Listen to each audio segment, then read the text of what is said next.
And it is 1 week until COP28 climate talks kick off in Dubai. I think the UN Environment Programme summed up how a lot of climate people are feeling with the headline of their latest report, Broken Record, with a very elegant graphic that really sums it up. So they publish every year the emissions gap report showing how far the difference is between the goals of the Paris Agreement and real world action. And no matter how many times they tell us we're off course and we need to change, emissions are still going up, and so are temperatures. Renewables are growing and the curve is bending, but not nearly fast enough. Why? Well, there's still money in fossil fuels, not least for the host nation, the United Arab Emirates. Oil prices rebounded after the COVID lockdowns and surged when Russia invaded Ukraine last year. Even the countries that like to think of themselves as climate leaders responded by encouraging domestic production and or subsidizing citizens' soaring fuel bills. And we've got an escalating conflict in Israel and Palestine, which could push prices up further. The president of COP28, Sultan Al-Jaber, says a phase down of fossil fuels is inevitable. But he should probably talk to the head of the national oil company, ADNOC, Sultan Al-Jaber, who accelerated plans to increase production.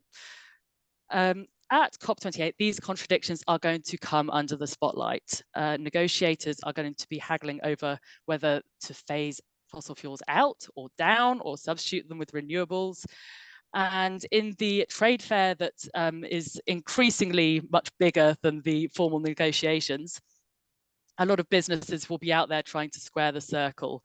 Carbon capture and storage, hydrogen, carbon offsets, direct air capture. If a solution sounds too good to be true, it probably is. So this is an oil COP. It's also the COP to decide how to channel support to victims of the climate crisis, the people who are suffering at the sharp end of extreme weather really suffering now. So last year in Sharm el-Sheikh, rich countries finally ran out of excuses and agreed to create a loss and damage fund. But who pays and who benefits and who runs the operation was kicked to a committee. We have a member of it on this panel. And it was a fraught enough debate that they had to schedule a couple of extra meetings to get to a draft agreement to send to COP28. So will ministers sign it off in Dubai, or will they rehash everything? I'm delighted to have welcomed 3 very experienced and knowledgeable guests to discuss all this. So we have Rachel Kyte, who is a climate finance veteran, re-entering the space after a sort of break in academia, although she never fully left, always kept her toe in the water. We have Dr. Arunabha Ghosh, who is the CEO of the Delhi-based Council on Energy, Environment and Water, one of the most influential green think tanks in Asia and indeed the world. We have Avinash Persaud, who advises the Prime Minister of Barbados, the formidable Mia Amor Mottley, and was also, as I mentioned, on the Transitional Committee on the Loss and Damage Funds. So I hope he can give us some of the colour from that. So I mean, I should just say to any viewers, if questions pop into your head at any time, do not hesitate to write them in the Q&A box if you're here on Zoom, and we will answer as many of those questions as possible. Either panelists can jump onto those questions and answer them in writing, or I'll bring as many as possible into the conversation. And there is also the possibility to raise your hand and ask questions directly, which we may do at the end. But yeah, the Q&A box on the Zoom is open now, so go ahead and put your questions in there. Rachel, let's go to you first. What are we to make of the conflict of interest at the heart of this COP? Can a petrostate be a climate leader? Well, we're about to find out. And I think that, the noise around Sultan Al Jaber as president of the COP and chairman of ADNOC, and the fact that, he didn't step down from one to do the other, I think in some ways is emblematic of the problem, which is that we've got to phase out of fossil fuels really quickly, and we've got to ramp up investment under different terms and conditions into green energy, green infrastructure, everything that is needed in emerging markets and developing economies. And we've got to do both at the same time. I think it also really shines a light on the oil and gas industry. There are some very specific things that they're being asked to do if they really want to be seen as part of a transition and not sort of part of a blocking of the transition. So will we see oil and gas companies come up with commitments to change the OPEX and CAPEX that they spend, so that they're spending more on renewable energy than they are on fossil fuel energy? The IEA has laid out the kinds of numbers we're looking for. Which companies are going to agree to that? Just the listed international oil companies in Europe, or actually some of the national oil companies that are really a long way behind, and some of the US companies as well? Are we going to see binding commitments or something more than vague pledges on methane? We desperately need to get rid of methane quickly from our atmosphere. It's 0.5 degree of warming. We've had climate pledges, methane pledges since Glasgow, but can that turn into something meaningful? There will be a methane summit within the COP summit. I understand that the Chinese will be there on stage with Sultan and with John Kerry and others. What are they actually going to commit to, and how can we have a binding agreement that we, along the lines of the Kigali Amendment or the Montreal Protocol, that means that, within a year we can come back and say, okay, we've now going to phase this out over this period of time. And then I think we have to understand the oil and gas industry as well. You mentioned at the beginning that people are saying, the president says phase out, ADNOC is going to invest even more. The question here is, who's going to be producing the last barrel of oil, the last metric ton of gas, in the middle of the century or in the second half of the century, as we move through the transition? And here I think the Gulf countries have a very low cost of production, and I think that it's no secret that for Saudi Arabia, the UAE, for Qatar, they expect to be the place which is producing the last barrel of oil. They can do it cheaply, they can do it effectively, they believe. And so, yes, everybody's phasing down, but other people are going to phase out quicker than we're going to phase out because we're cost competitive, etc. And I think there's shines a light on the listed oil companies of the West that would say that they are leaders within the industry, because all of the profits that they've made, and they've made windfall profits since the Russian invasion of Ukraine, they just give back to shareholders, right? They pay out in dividends. They have not invested more in renewable energy. In fact, we've seen them pull back from their green commitments. And then they expect to be subsidized and bailed out by government, something we can ill afford.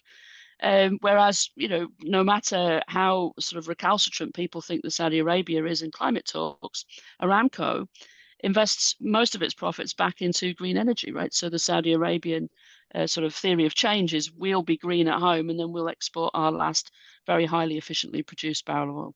So I think we have to understand the industry, but that does mean, therefore, that the UAE should be able to bring the industry together, national oil companies and international oil companies, governments that have been very recalcitrant to sort of commit to anything up to now, the Irans and the Turkmenistans, for example, on methane, together with the Angolas, the Chinese, the Malaysians and others, and themselves, together with international listed companies, and sort of, basically decide that as an industry, that has to, in a world where we have to phase out of fossil fuels, that they're going to sort of commit to being at least part of the solution. We haven't got an oil and gas company yet that's got a net zero pathway that stands any scrutiny at all. It is high time that they stop sitting on their hands and complaining and sort of asking for the rules to be different for them and all the rest of it, and start producing those plans. And then finally, in a world where we subsidize fossil fuels to the tune of $7 trillion a year, $13 million a minute, according to the IMF, governments have to sort of belly up to the bar here. And I think one of the big stories of COP28 is not, as Paris failed, as Paris succeeded. Paris is working. We started too late. It's not working fast enough. And governments have got to really, I think, become they've got to run a marathon fast, right? They've got to collectively break the 2-hour barrier for marathons, right? 26 miles. They're going to have to run every mile at a sprint. And coming out of COP28, we need governments to have a really serious work plan over the next year or so in response to the global stocktake. And there's no reason on paper why the UAE, even as a petrostate, can't actually be the place that pulls people together around that agenda. All right, thank you, Rachel. And I mean, you were talking about who's going to sell the last barrel of oil. There's, you know, that's partly about the cost of production. I mean, there are also equity elements to that. Arunabha, you were close. The G20 was in Delhi this year. The leaders met of the 20 biggest economies in the world. And so you were very close to the debate over fossil fuel phase down, which was not language that they were able to agree. But there was agreement on tripling renewables, which is actually a very ambitious target by 2030. So talk us through how did that debate play out, and how does it where does India and the developing world stand on this? Thank you, Megan, and thanks for having me as part of this conversation. I think the first thing we've got to understand about emerging economies and developing countries is that's where the energy infrastructure is going to be built out. 88% of additional electricity demand growth will come from these regions over the next 2 decades. But these are also regions where, in many places, even the first energy transition hasn't happened. That first energy transition is from not having energy at all to getting energy.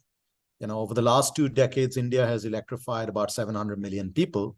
There's still about 700 million people left in the world who need electricity. So the linear pathway that the advanced economies went through is not an option anymore. There has to be energy access and clean energy unfolding simultaneously. And this is why, at least in the G20 declaration, where under India's presidency, which is still ongoing for a few more days, India was trying to put forward not just its own views as a major economy, but, as it said, the voice of the global South. And in portraying that, the leaders' declaration, if you look at it carefully, 8 out of 29 pages of the New Delhi leaders' declaration is called GDP. But GDP is not gross domestic product. It is the Green Development Pact. And the reason it is there, it's because unless we can bring climate action, energy transition, and development writ large all together and have a pact, a covenant that focuses not just on the targets, but the nuts and bolts of getting to those targets. What does it mean for supply chains for renewable energy? What does it mean for critical minerals that go into the products? What does it mean for biodiversity? What does it mean for how we look at lifestyles? Now, these were all perspectives that were then incorporated into this kind of more overarching Green Development Pact. And it's within that framework that you have to understand both the challenges around getting consensus or otherwise on phasing down of all fossil fuels, as well as phasing up or ramping up renewables. And where the dice landed was at least in the tripling of renewable energy. Now, what does that tell us? It tells us 2 things. Number one, that with the energy systems that exist today, there is a hysteresis, an inertia towards not letting go of something that is at least delivering the electrons, those desperately needed electrons, regardless of the molecules, regardless of the energy source. But it's also indicating that if we look forward, then the real story lies in renewables. So the position then is, how do we renewables that only get in the conversation around ramping. In order to support the ramp up of renewables, 3x is no easy task. In India alone, for instance, when the solar mission began in 2010, we had less than 20 megawatts of solar, 70,000 megawatts of solar, and 185 megawatts of electricity capacity. But India, at least domestically, is targeting 500,000 megawatts on fossil electricity capacity. So that, in some ways, is a tripling of non-fossil.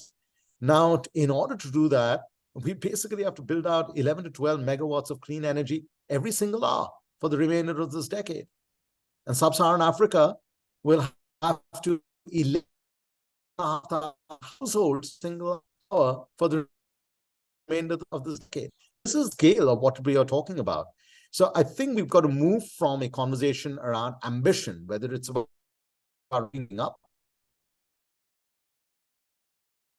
which is much more about nuts and technology, about the supply chains, about the energy security of the fuels of the future, not just an aspirational target, something that can be genuinely achieved.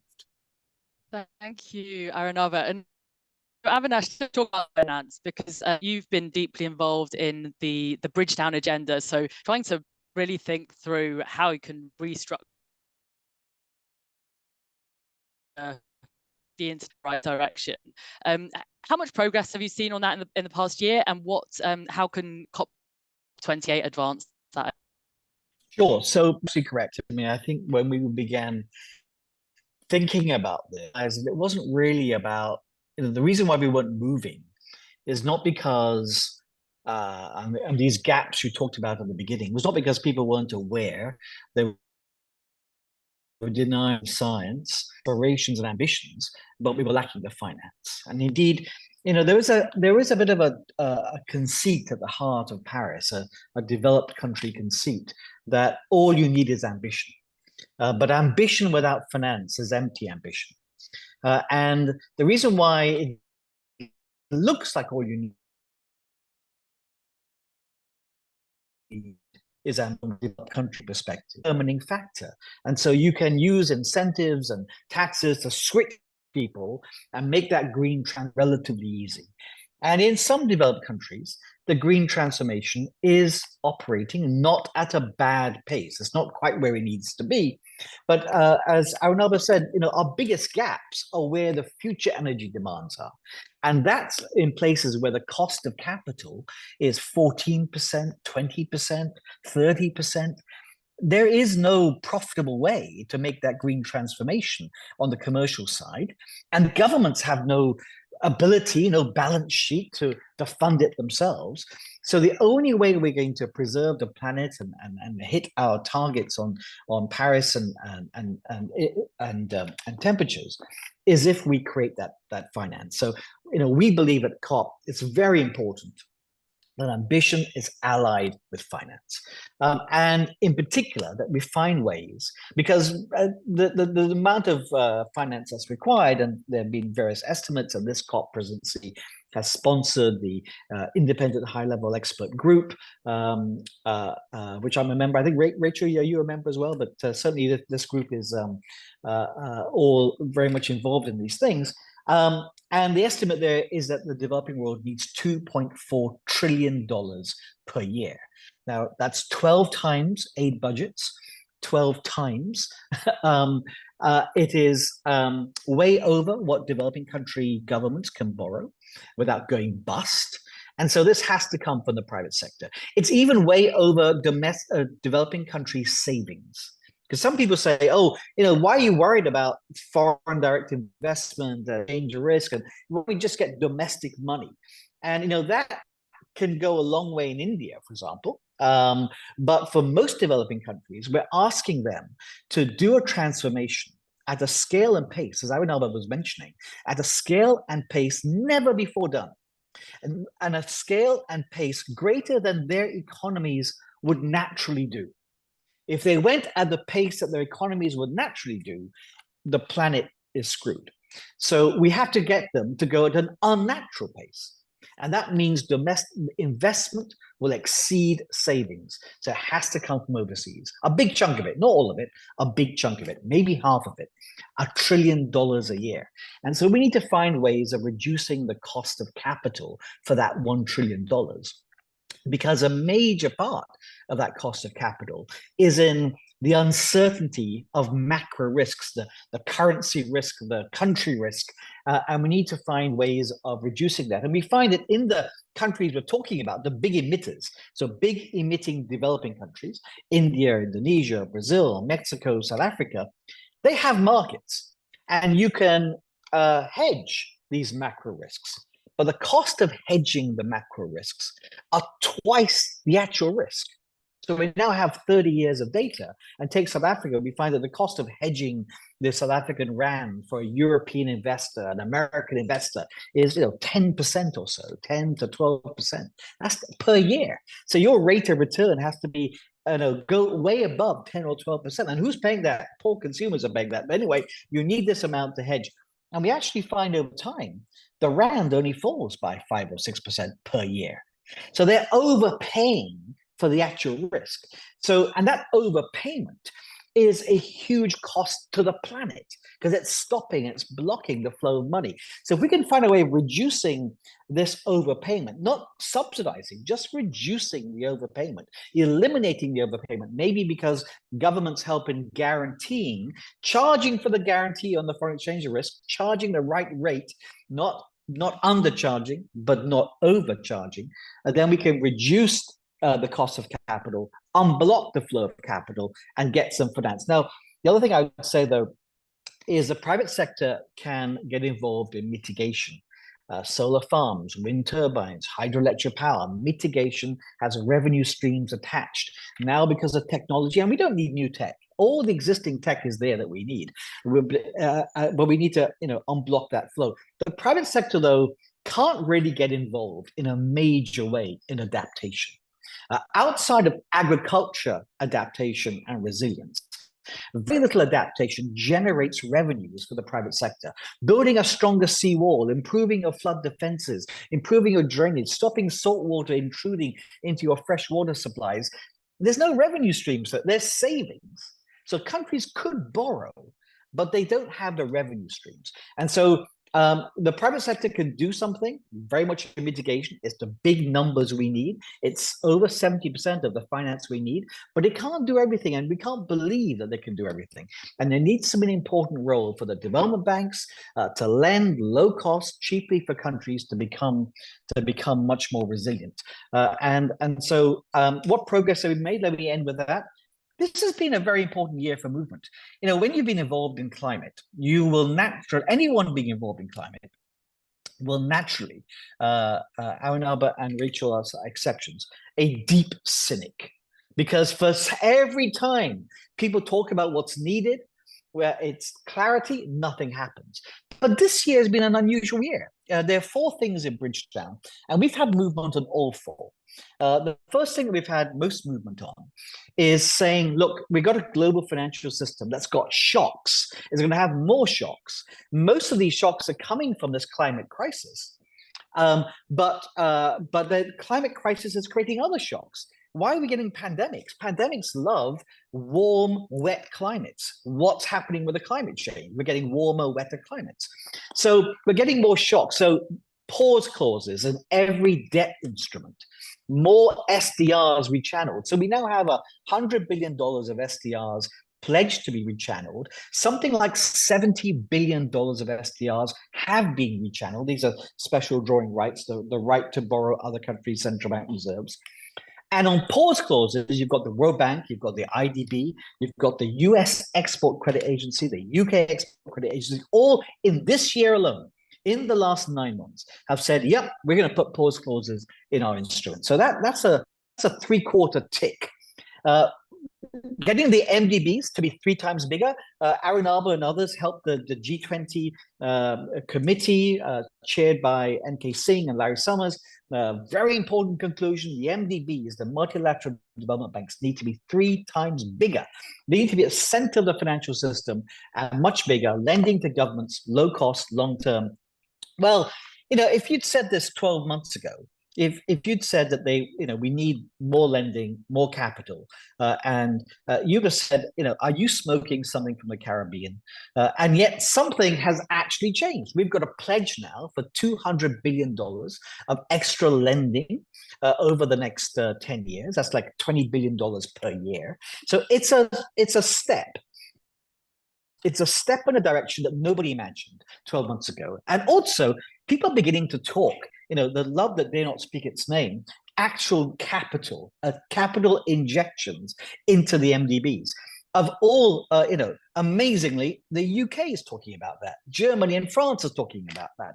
The US is talking about guarantees. So we need to keep on pressing. This G20 was important in allowing that to bubble up to the surface. The next one has to be critical in pushing more capital for the MDB. So that's not a tick. That's like a quarter tick. And the area that we've had least movement is on unblocking the flow of capital, reducing the cost of capital. Now, we propose this FX guarantee mechanism. It's in the G20 communique that we need to reduce the cost of capital, that foreign exchange is one of the risks we need to manage. That was not in any declaration 12 months ago. It was in the Paris summit, it's in the G20, it's going to be talked about it was talked about in Marrakesh. So we've had a movement on the agenda, but we don't have a pilot. We don't have an experiment. So that's like a dot before the tick. And then the final thing that had to move in place in our system of climate finance was a loss and damage fund. And we have a loss and damage fund established. We now have a way of operationalizing it. Next year will have to be a big year in financing it. But we actually have this thing in place that was a dream just 12, 18 months ago.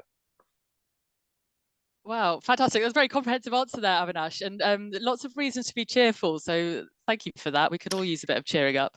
Not job done yet, clearly, but no way. But movement. Rachel, I'm glad we've got you here, because I was going to go get into carbon markets. We've had one of the questions in the chat is, what do you think will happen to the rules of Article 6 at Cop28? From Angalia Putri. She also asked about forests, and I'm not sure if we have any forest experts on the panel, but so the rules of the Article 6 at Cop28, and I should just add a bit of context around this. Rachel Kyte is the co-founder of the Voluntary Carbon Markets Integrity Initiative, so trying to bring some much needed integrity to carbon credits space. It seems like every week there's an expose of some very dodgy carbon offset project that's not delivering the promised benefits, that's corrupt, that's harming community on the ground, that's giving polluters a license to keep on polluting. We wrote some of them, but it even made the New Yorker. So Rachel Kyte, where are we? Where are we on that? So maybe the best thing for me to do is just go through things to look for, right? So first of all, the supervisory body on Article 6.4. For those of you who know what that is, I don't have time to sort of go through all of it. Has actually been working quite hard this year, and I think has sort of made a lot of progress. So Article 6.2, 6.4 need to really move forward. On forests, I think Article 5.2 has just been generally ignored by governments since Paris, which is Red Plus. So I think you should look for progress, and there needs to be progress. Stepping back, governments need a lot of help to work out how they want to approach carbon pricing, carbon markets. We're now seeing, the first generation of carbon border adjustments, and so you can't really ignore, which I think many governments have kind of done since Paris, since before Paris, but definitely since Paris.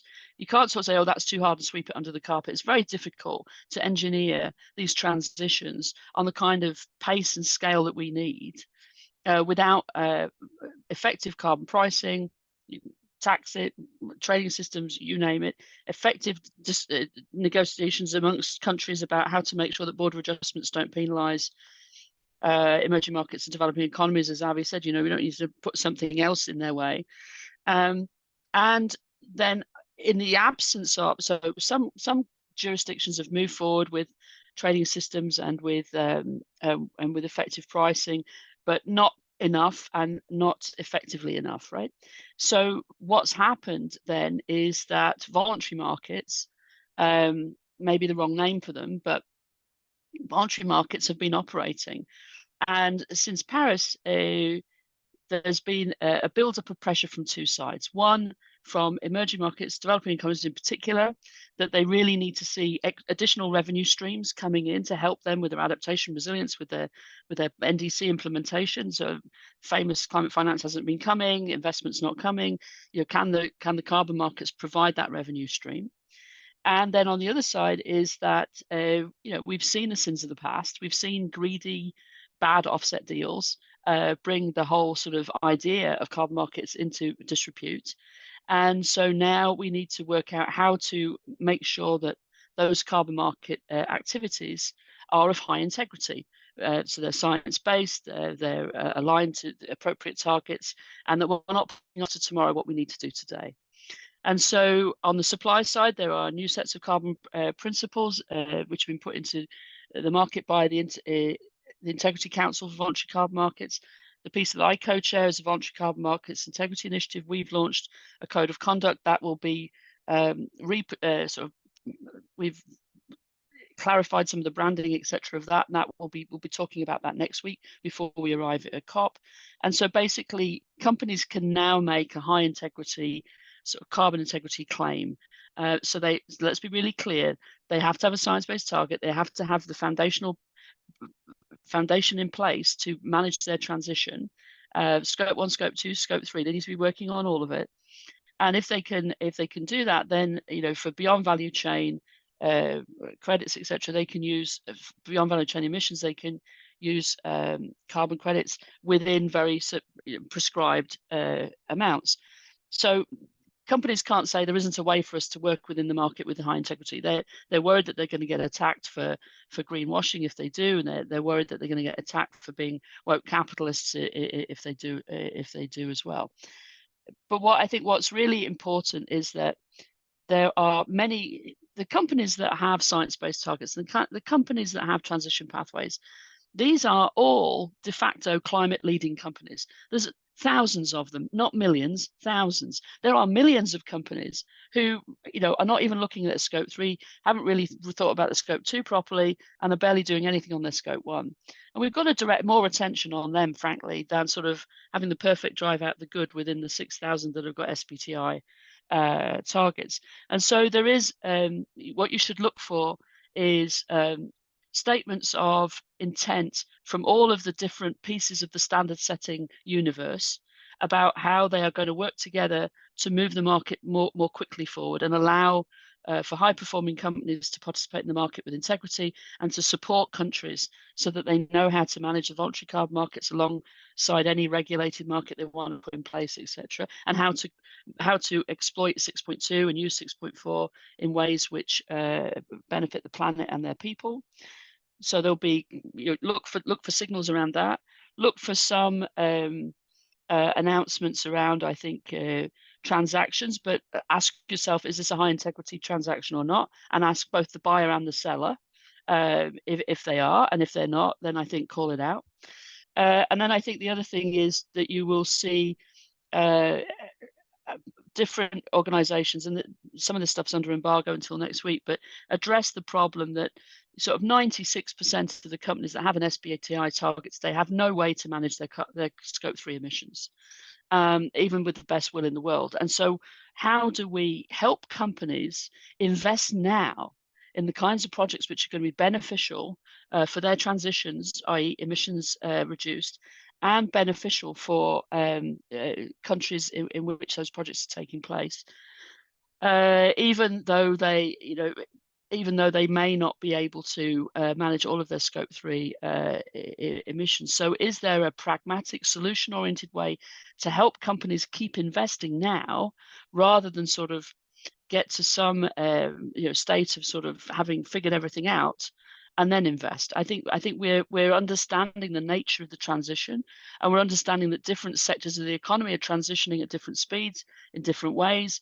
with different implications for Scope 1, Scope 2, Scope 3. So the transition pathway for a oil refining company is different. A refining company or a plastics manufacturer is different than an IT firm or a food retailer. And so I think you'll see a general sort of pushback on the idea that carbon markets cannot be an important part of this transition from business, from governments, from around the world, and from those who are involved in this space, taking into, acknowledging that there's been bad things happened in the past, and then really looking at how do you pragmatically help companies move more quickly through the transition, and how do you make sure that the revenues from their investments are able to be used and land where they need to be for the rights holders of the nature-based credits, and also can be invested in renewable energy and other things which desperately need that investment. So I think it will be a big theme. I think it will be noisy as normal, but it's difficult to imagine for an increasing number of emerging markets and developing economy governments how they get to where they need to go without revenues coming from the carbon markets. Right. Okay. So there's quite a lot of technical stuff in there. Sorry. But I think quite yes, a plain English conclusion there, that emerging economies need this money, and that yes, there are some integrity things to look very carefully at.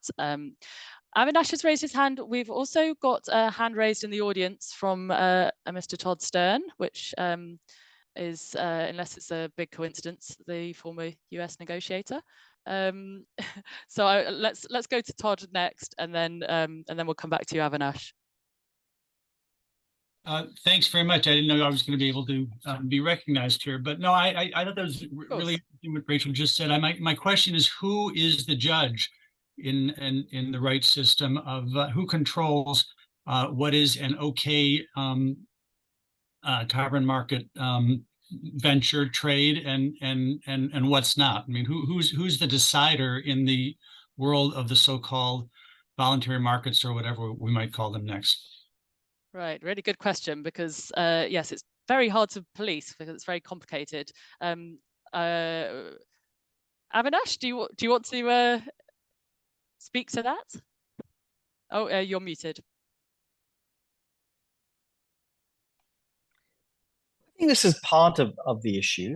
Certainly, Rachel has an unenviable task. I think that integrity is a big issue, but linked to that is the fact that it's voluntary. So the voluntary carbon price, the price in these markets is about 2% of the effective domestic compliance markets. They're raising about $2 billion a year. So in a world in which we need 2.4 trillion, they're raising about 2 billion. Half of that's actually coming from India. It's the first year that's actually had a bit of a stalling because of these integrity issues. I think the integrity issues could be put right, and who's the judge is going to be a key issue. But I think the fundamental problem is we need to spread compliance. And I think that the reason, so in a way, I think the split is between national markets, which can have compliance because you've got national tax authorities and national laws, and the cross-border market, which today has to be voluntary because we don't have cross-border tax laws and cross-border compliance. But I think that there are ways of doing that, and that will really breathe a lot of life into markets that will help. So, for example, take the cross-border carbon adjustment mechanism in Europe, which has started. So this isn't speculation. It started. Maybe there should be attached to that a carbon offset, so that a developing country that is exporting, that is going to pay a significant price because of a higher carbon, if they were able to be able to offset that with a carbon project, suddenly you create that market. Take the shipping emissions tax that we need to reform, so it's not a tax on remoteness.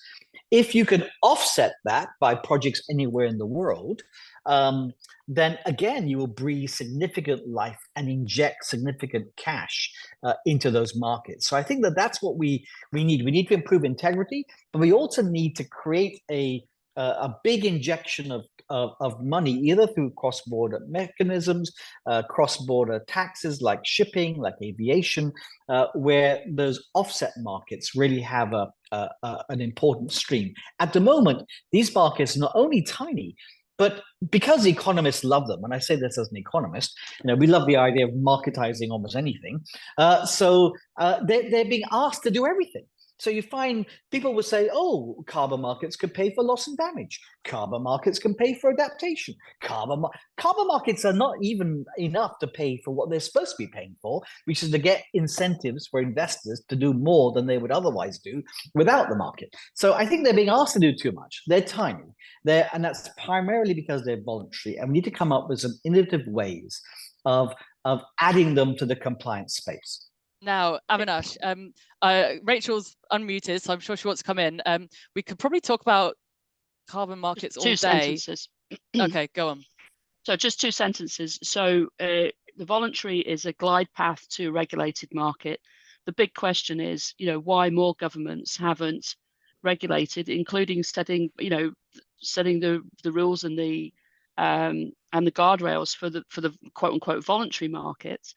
And so at the moment, voluntary initiatives have come in to do that work, and governments can take this work and regulate it at any time that they want. And I think, increasingly that's what we start to see. But it's not integrity that has held this market back.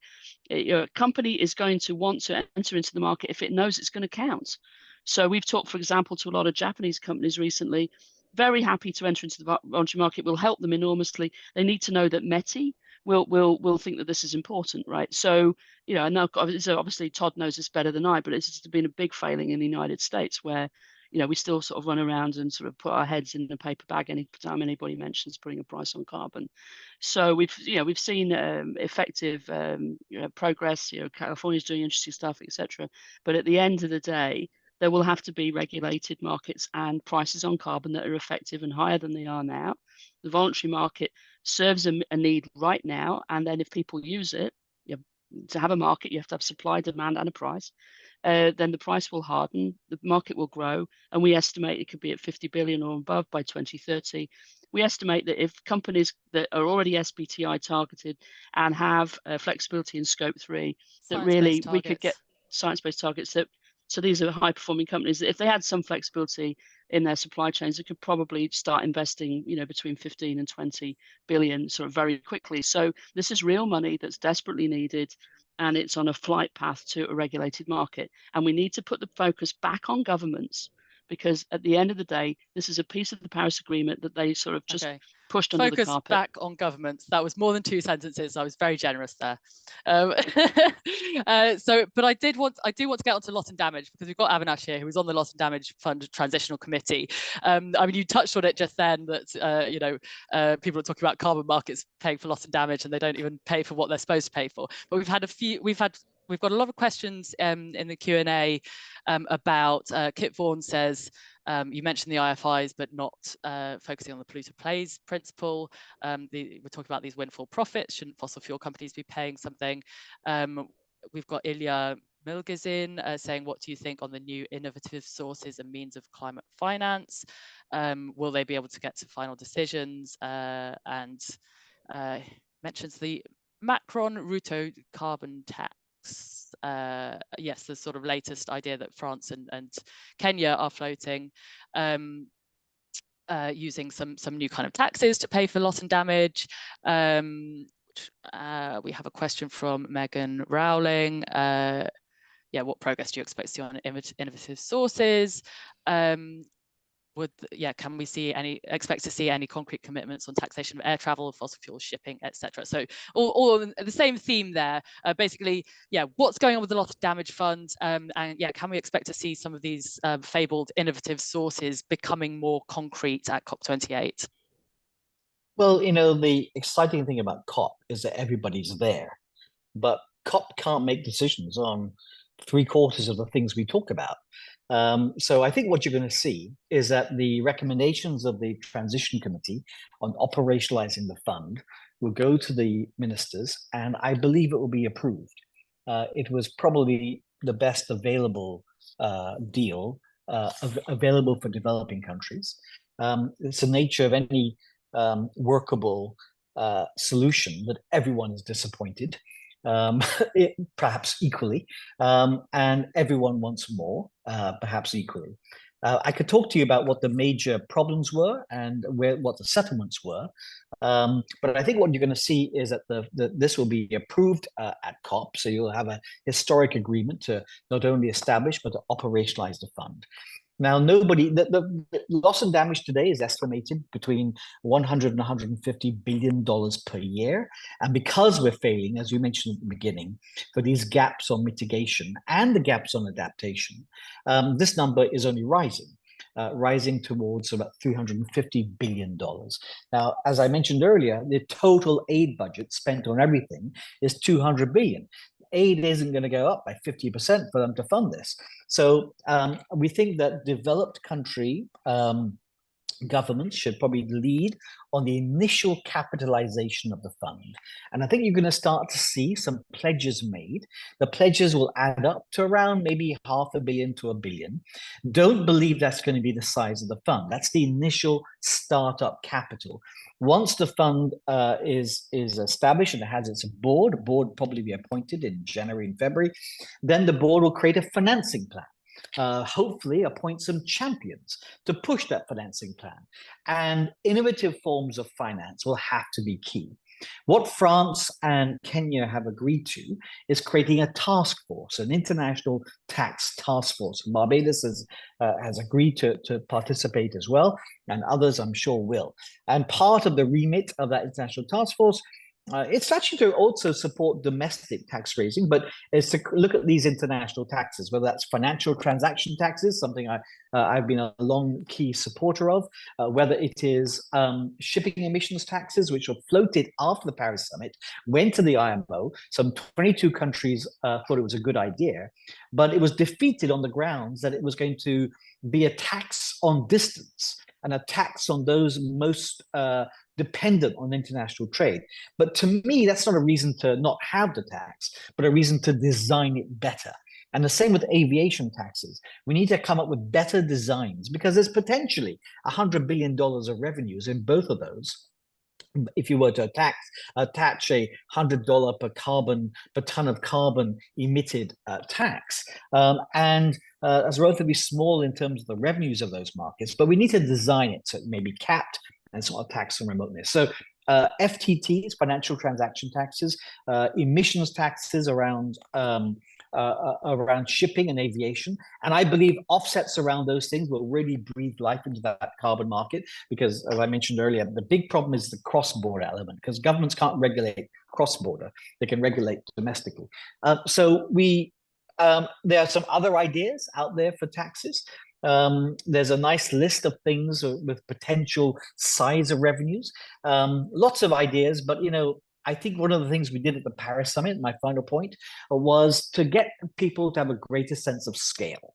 There are hundreds of great ideas out there, and you can't stop people talking about some great idea they heard about.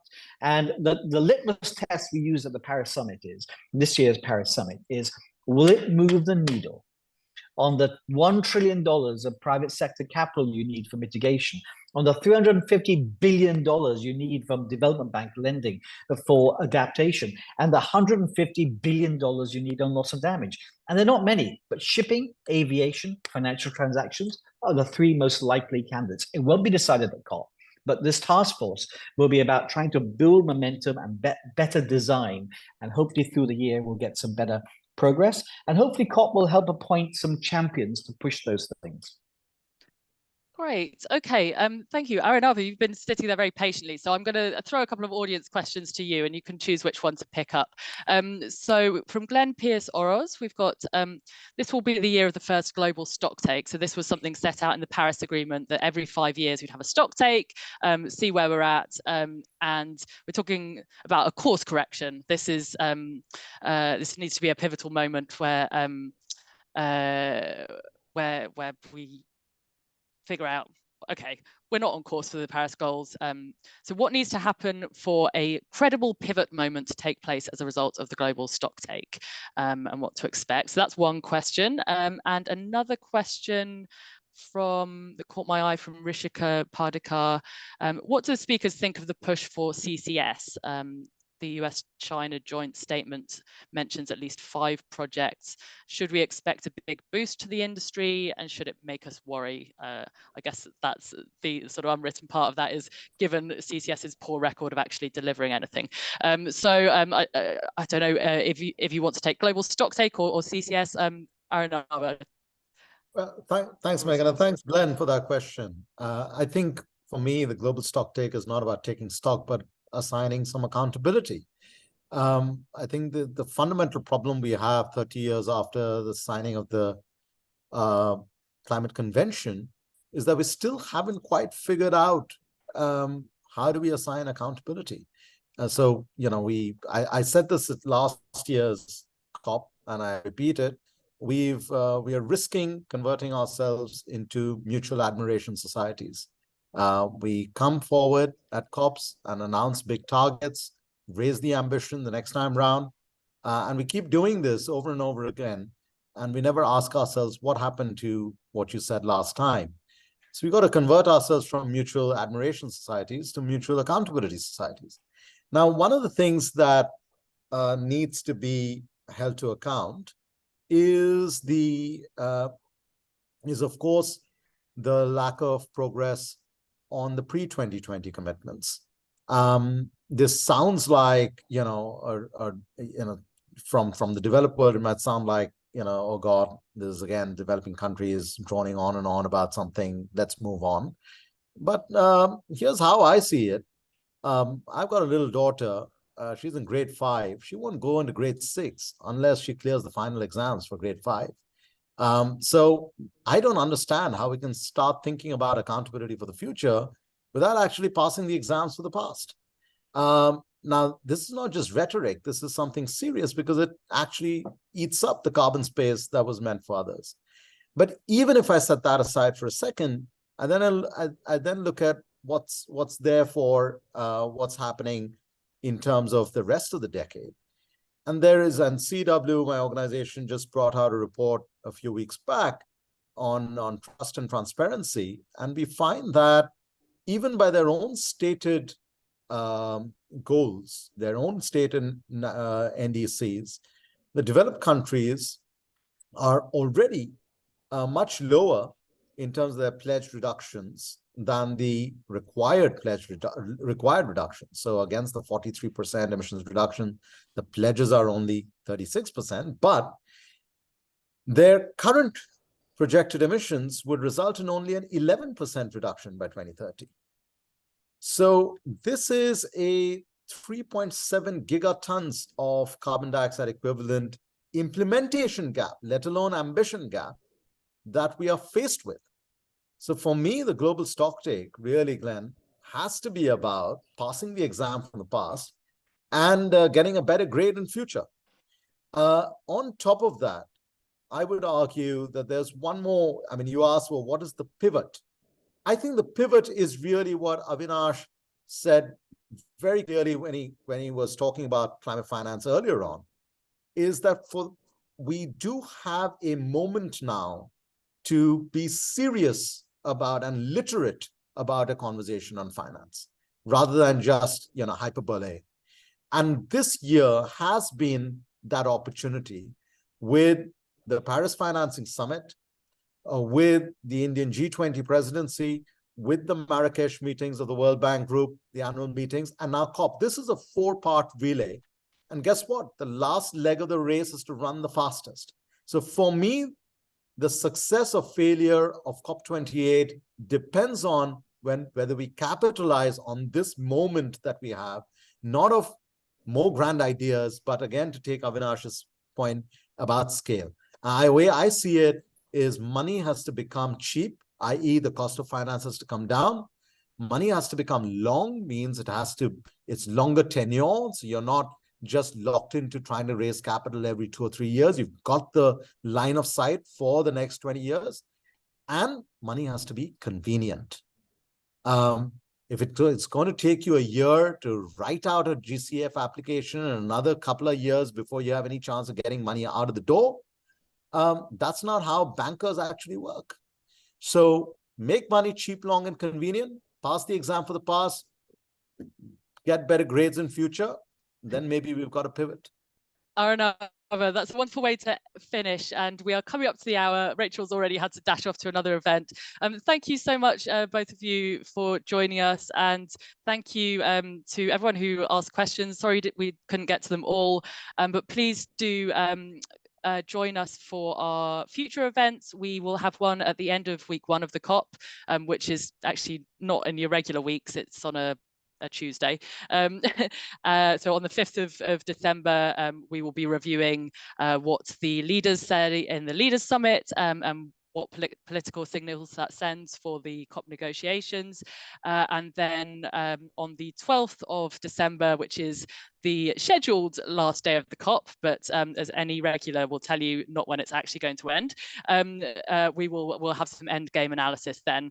So please do look out for those events and register for them, and stay with us in the conversation. I'm Megan Darby. Goodbye. Thank you, Megan.